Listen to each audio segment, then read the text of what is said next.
Bismillahirrahmanirrahim. Assalamualaikum warahmatullahi wabarakatuh. Innal Waalaikumsalam. hamdalillah nahmaduhu wa nasta'inu wa nastaghfiruh wa na'udzu billahi min syururi anfusina wa min sayyiati a'malina.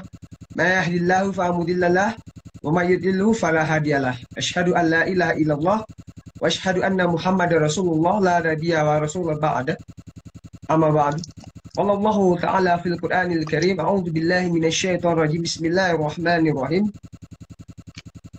Wa'tasimu bihablillahi jami'an wa la tafarraqu wadhkuru ni'matallahi 'alaikum idh kuntum a'da'an fa'alafa baina qulubikum fa'asbahtum bi ni'matihi ikhwana.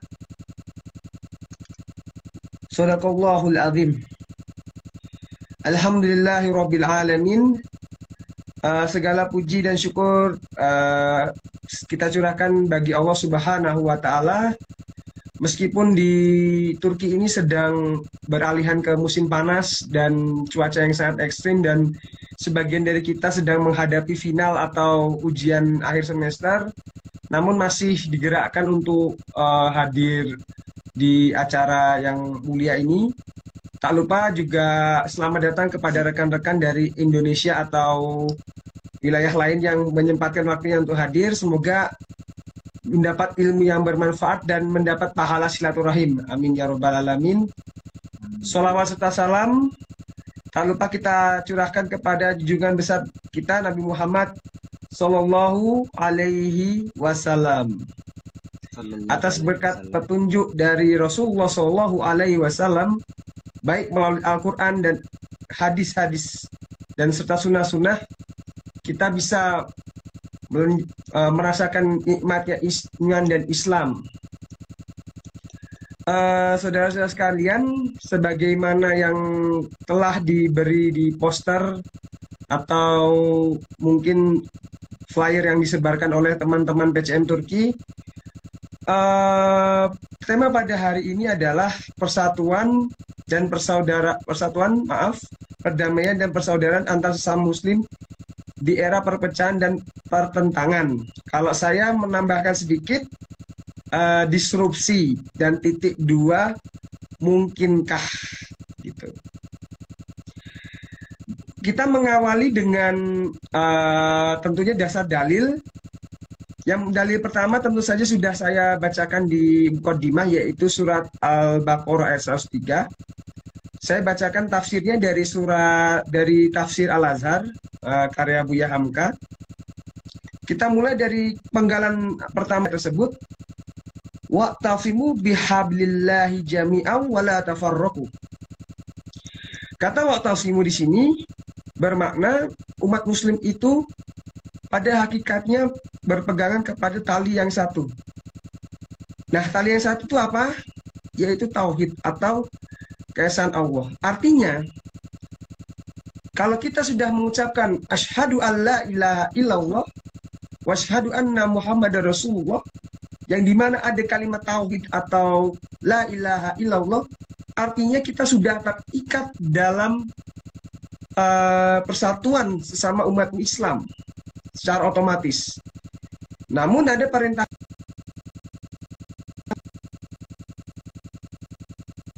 memegang tali itu, kita harus jangan sendiri-sendiri, melainkan ada suatu rantai. Kalau di militer atau kalau bahasa Melayunya askar, ada namanya rantai komando. Jadi kita harus istilahnya berjamaah dan bersatu seperti itu. Dan di penggalan selanjutnya, wadhkuru ni'matallahi 'alaikum idh kuntum a'da'an fa'alafa baina qulubikum fasbahu bi ni'mati ikhwana wa kuntum 'ala syafa hufratin minan nar. Nah, dari penggalan selanjutnya apabila dijelaskan mungkin agak sedikit panjang, namun inti dari apa yang saya baca di tafsir Al-Azhar Buya Hamka itu, bahwa namanya permusuhan, namanya persengketaan, bahkan peperangan, itu akan menghabiskan dan menguras banyak energi. Yang seharusnya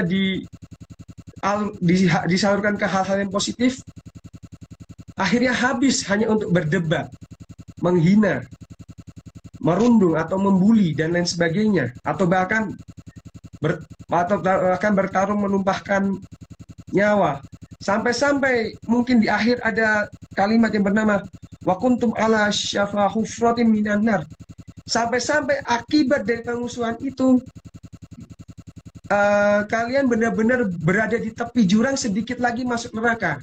Nah, menurut Buya Hamka dalam Tafsir Al-Azhar, wa kuntum ala syafa hufratin, saking dahsyatnya permusuhan itu, saking dahsyatnya, saking intensnya, saking serunya lah, sampai benar-benar tidak bisa diselesaikan lagi. Atau dalam pepatah bahasa Indonesia dan bahasa Melayu itu, kalah itu jadi arang, kalah jadi abu, menang jadi arang. Sama saja, karena kalau kita pakai logika, arang itu kok ditunggu jadi apa? Abu. Ya sudah, sama-sama kalah. Maka dari itu dalam ayat tersebut Allah menegaskan bahwa persatuan dan kesatuan itu nikmat yang paling mahal. Nikmat yang paling mahal di antara sesama umat manusia. Dalil kedua tentu saja berasal dari Quran dan Sunnah, karena sebagaimana yang disampaikan oleh Numan Alihan, mungkin yang di Ankara 1 atau 2 minggu yang lalu ikut ceramah beliau, bahwa Quran dan Sunnah itu melengkapi, bahkan Quran itu butuh banyak sunnah dalam arti hadis, karena sunnah atau hadis itu menjelaskan banyak sekali makna dari Al-Quran. Kita mulai dari hadis Arba'in nomor urutan ke-13 yang diriwayatkan oleh Bukhari dan Muslim. Dari Abu Hamzah Anas bin Malik radhiyallahu anhu, diriwayatkan dari Rasulullah Shallallahu Alaihi Wasallam, beliau bersabda, tidak beriman salah seorang di antara kamu hingga ia mencintai saudaranya sebagaimana dia mencintai diri sendiri. Nah, ibrah dari hadis ini adalah seorang mukmin dengan mukmin yang lainnya itu bagaikan satu jiwa. Jika dia mencintai saudaranya, maka seakan-akan dia mencintai dirinya sendiri. Yang kedua, dalam hal untuk menjaga tali persaudaraan tersebut, hendaknya perbuatan dengki itu dijauhkan. Dan yang terakhir itu anjuran untuk tidak hanya menyatukan pemikiran satu sama lain, namun hati juga perlu disambung. Atas nama apa? Tentu saja seperti yang disampaikan di penggal sebelumnya adalah dengan iman dan tauhid. Hadis selanjutnya yaitu hadis ke-36 tentang kewajiban tolong menolong sesama muslim. Dari Abu Hurairah radhiyallahu anhu, dari Rasulullah Shallallahu Alaihi Wasallam bersabda, siapa yang menyelesaikan kesulitan seorang mukmin dari berbagai kesulitan duniawi, niscaya Allah akan memudahkan kesulitannya nanti di hari kiamat. Dan siapa yang memudahkan orang yang sedang kesulitan, niscaya akan memudahkan baginya di dunia dan akhirat. Dan siapa yang menutupi aib seorang muslim, Allah akan tutupnya aib di dunia dan akhirat. Allah selalu menolong hambanya selama hamba menolong saudaranya. Siapa yang menempuh jalan untuk mendapatkan ilmu, maka Allah akan mudahkan baginya jalan ke surga. Nah, saya tidak melanjutkan hadis ini karena terlalu panjang. Nah, pelajaran yang bisa diambil dari petik ini adalah siapa yang membantu seorang muslim dalam menyelesaikan kesulitannya, maka akan dia dapatkan pada hari kiamat sebagai tabungannya. Dia akan memudahkan kesulitannya di hari yang sangat sulit tersebut. Dan sesungguhnya pembalasan di sisi Allah Ta'ala sebagai dengan jenis perbuatannya. Dan yang paling penting adalah berbuat baik kepada makhluk merupakan cara untuk mendapatkan kecintaan Allah Subhanahu wa Ta'ala. Nah, dari kedua dalil Al-Quran dan Sunnah ini, artinya umat Islam wajib, kalau saya bilang sekali lagi, wajib hukumnya menjaga persatuan, perdamaian, dan membangun persaudaraan atas nama iman, tauhid, dan Islam. Hadirin sekalian, namun hal itu pada masa seperti ini sangat mustahil. Mengapa? Banyak sekali fenomena-fenomena yang terjadi belakang itu, baik itu di, kalau bahasa Turki itu sanal ortam atau arena daring atau online, baik itu di dunia nyata. Yang pertama adalah media sosial yang seharusnya menjadi ajang untuk mendekatkan yang jauh dan memperkuat yang sudah dekat. Pada akhirnya apa? Kalau kita mendengar anekdot mendekatkan yang jauh, menjauhkan yang dekat, itu akhirnya dibalik menjauhkan yang dekat, kemudian semakin menjauhkan yang sudah jauh. Kenapa? Karena media sosial pada akhirnya menjadi ajang saling hujat, ajang saling bully. Kalau kita lihat akun beberapa ustadz dan lain sebagainya, atau mungkin di YouTube atau Instagram, ada yang akhirnya ini bid'ah, ini sesat, ini lain sebagainya. Yang seharusnya kita bisa sebagai ajang belajar dan menjalin persaudaraan, malah jadi seperti itu. Kemudian ditambah lagi dengan namanya fenomena cancel culture, yang artinya seperti ini. Mungkin kalau ini berbeda, kalau ini salah, tidak langsung diperbaiki pelan-pelan, atau mungkin ada sedikit toleran. Namun yang berbeda itu mutlak salah dan harus dihilangkan secara total. Yang selanjutnya adalah, dan ini pangkal permasalahan, dan setiap manusia mesti memiliki sisi negatif tersebut, termasuk saya sendiri. Yang pertama adalah satu, merasa egois, kemudian merasa paling tinggi, merasa paling benar, bahkan di antara sesama muslim sendiri. Fenomena gejalanya apa saja? Mungkin sudah tahu, mungkin teman-teman sudah tahu, semisal manhaj ini paling benar, kemudian tarikat ini paling benar, amalannya apalah, nggak jelas, dasarnya nggak ada. Kemudian yang paling ekstrim, oh tarikat ini, manhaj ini, organisasi ini, kalau bisa ikut langsung jaminan masuk surga. Dan kemudian bahkan kalau misalnya kita melihat di Turki, mungkin tarawihnya itu sama 23, dan di akhir witir itu ada gerakan yang mungkin agak sedikit berbeda. Kemudian iqomat dan azan bedanya cuma ada qad qomatis sholat. Ajarnya juga sebenarnya hampir sama. Akibatnya apa? Namun apa yang terjadi?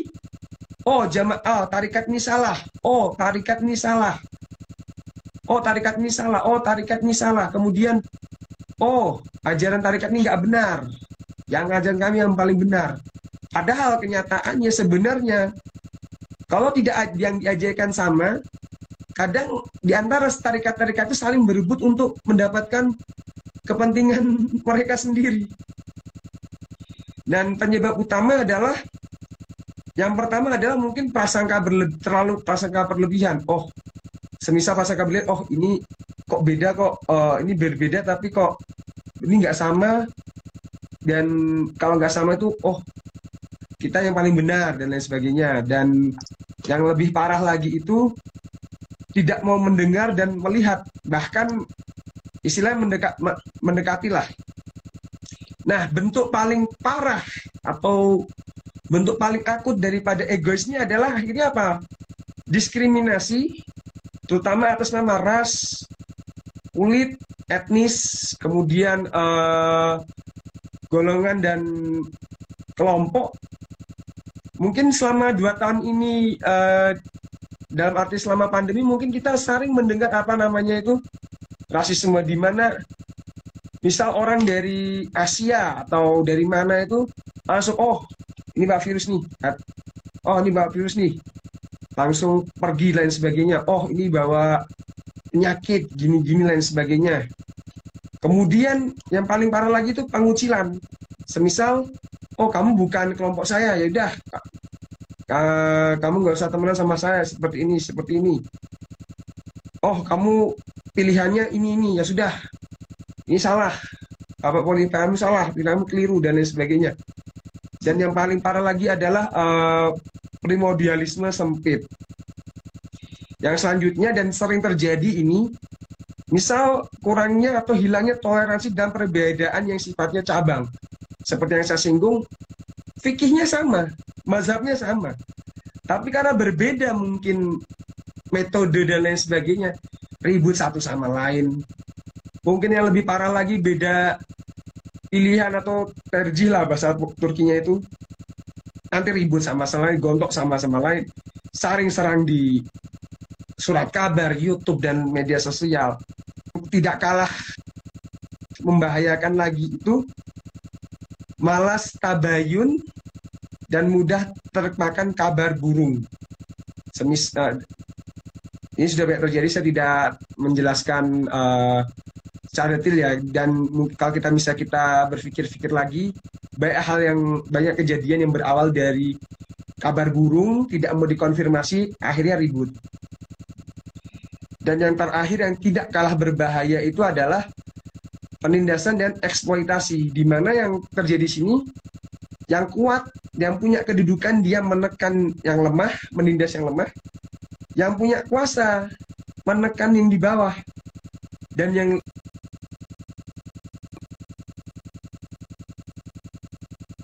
menekan yang lemah. Namun dalam beberapa kejadian yang sekarang malah yang kebalik, yang muda merasa dia punya kemampuan ini, kekuasaan ini, ya jaringan ini, akhirnya apa? Penindas yang tua. Ini kejadiannya, dan ini baik sekali kejadian terjadi loh dalam hal seperti ini. Dan tentu saja hal-hal tersebut itu menimbulkan akibat yang sebenarnya tidak kalah serius apabila tidak ditangani dan diatasi dengan baik. Kalau misalnya bicara tentang akibat, kita bisa lihat kondisi saat ini seperti bagaimana. Yang pertama itu curiga berlebihan. Jadi kalau misalnya beda dikit dengan kita, oh ini nggak baik, ini nggak benar nih, oh ini bahaya dan sebagainya. Kemudian dalam hal kalau kita lihat di Instagram, kalau misalnya ada satu kontroversi, nanti komentar-komentar yang nggak perlu. Nah, yang saya paling mungkin kita yang istilahnya headline yang paling terkini waktu saya ambil contoh Denny Sumargo mengundang Ridwan Kamil dan Delalah nggak sedang memberikan qadarullah, memang sudah takdir Allah. Mas Eril Khan, saya nggak tahu namanya, mungkin saya salah, itu ternyata tenggelam. Jadi kalau tenggelamnya memang takdir Allah, kita sama-sama berdoa semoga Allah menempatkan di sisinya. Tapi apa yang terjadi? Oh, langsung mas netizen itu apa? Cocok logi. Oh ini punya ilmu, Denny Sumargo punya ilmu hitam dan sebagainya. Padahal memang kebetulan.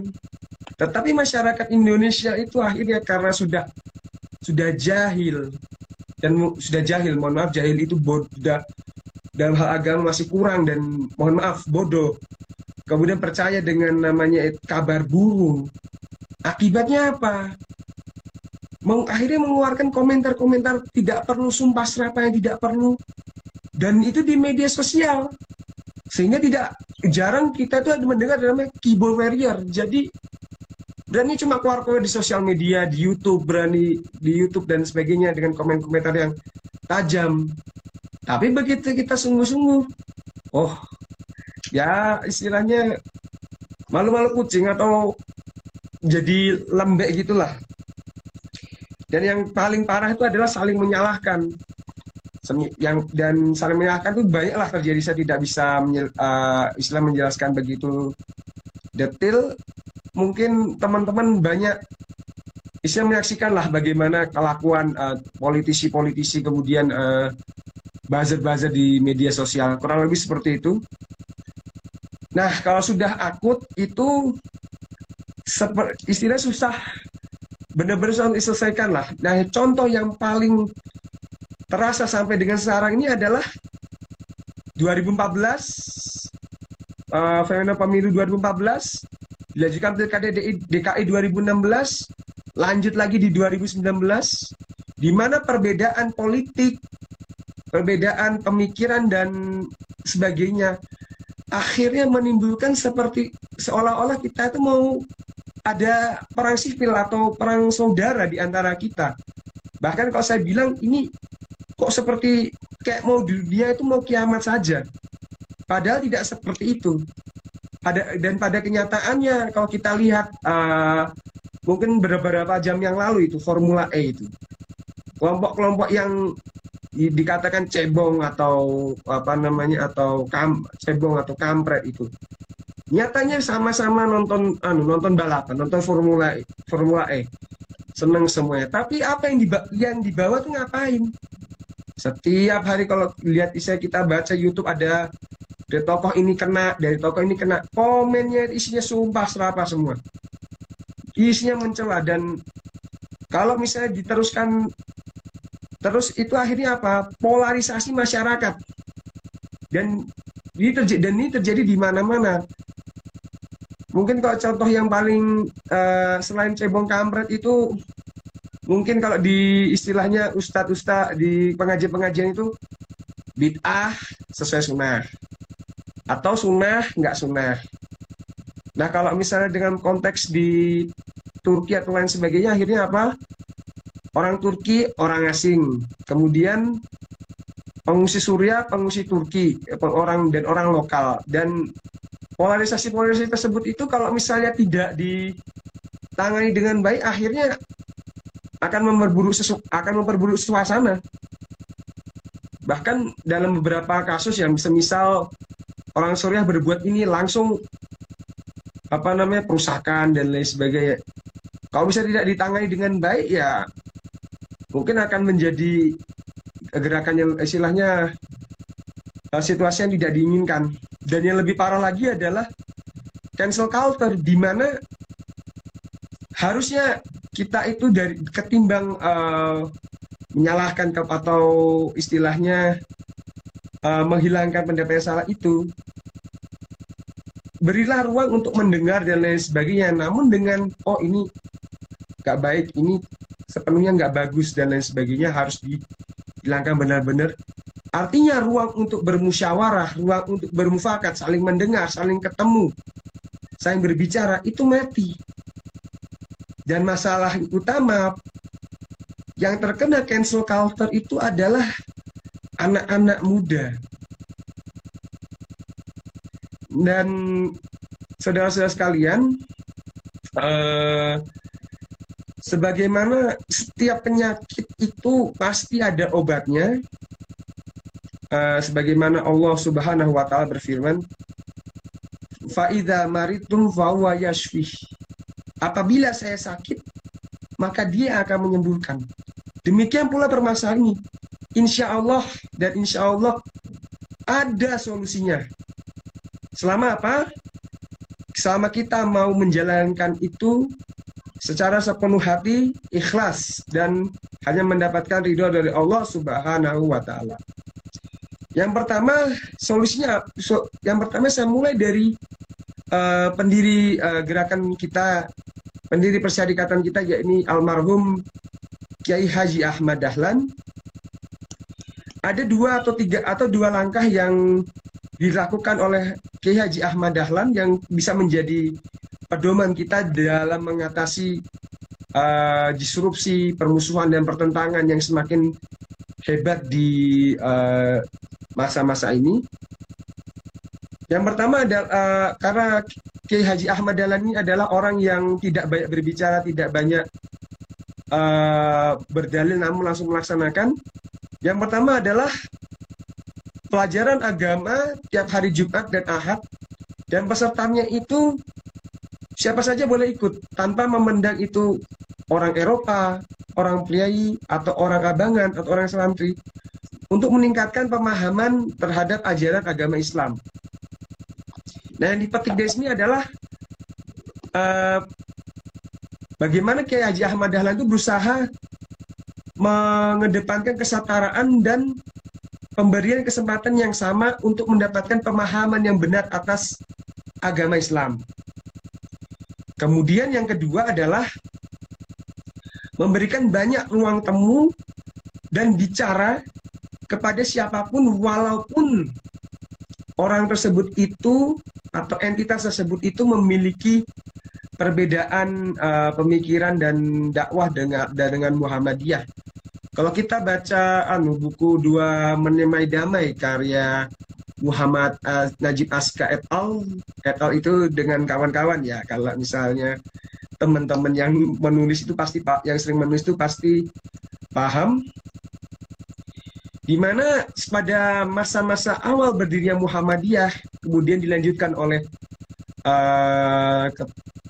pengurus-pengurus setelah Ahmad Dahlan, di mana mungkin setiap seminggu sekali atau setiap sebulan sekali Kiai Haji Ahmad Dahlan dan pengurus Muhammadiyah yang lain mengundang banyak dari tokoh-tokoh yang berbeda, mulai dari Syarikat Islam, bahkan orang-orang SI Merah itu juga diketahui pernah mengisi di Muhammadiyah.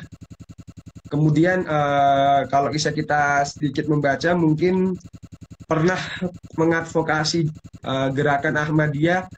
Namun kalau sudah apabila Ahmadiyah itu sudah benar-benar bertentangan dengan dengan apa yang digariskan oleh Muhammadiyah sebagai garis utama gerakan, akhirnya dengan tegas Muhammadiyah menghentikan advokasinya. Nah, dari sini yang ditiru apa? Itu adalah bagaimana kita, walaupun kita berbeda, walaupun kita istilahnya bersinggungan lah soal pemikiran dan sebagainya, kita ada ruang untuk ketemu, kita ada ruang untuk ketemu, kita ada ruang untuk ngobrol.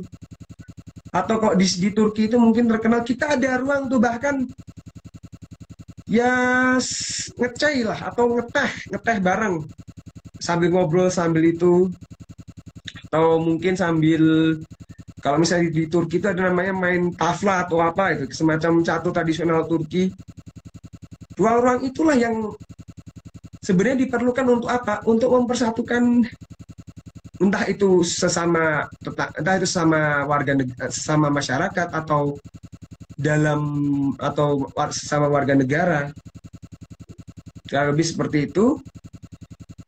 Yang kemudian yang selanjutnya adalah kepribadian Muhammadiyah. Mungkin teman-teman yang ikut BA dan pernah membaca bukunya Kiai Haji Haidar Nasir atau mungkin pernah ikut training-training serupa, pasti ada namanya 10 kepribadian Muhammadiyah yang berkaitan dengan tema ini dan dengan solusi yang bisa ditawarkan untuk mengatasi masalah ini adalah, yang pertama tentu saja memperbanyak kawan dan memperkuat ukhuwah Islamiyah. Selanjutnya kerjasama dengan kelompok Islam manapun dalam usaha menyiarkan dan mengamalkan agama Islam. Yang terakhir ini sebenarnya kalau saya bilang itu last but not least, less but important, less but fundamental.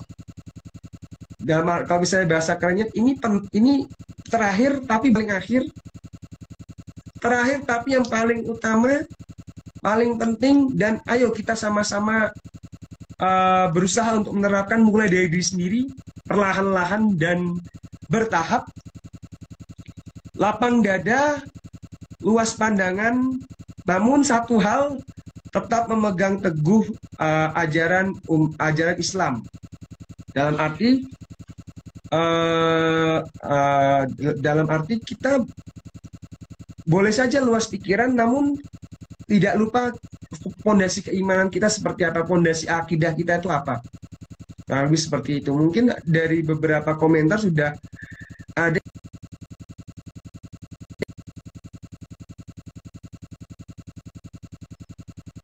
dari kalangan Muhammadiyah, dari kalangan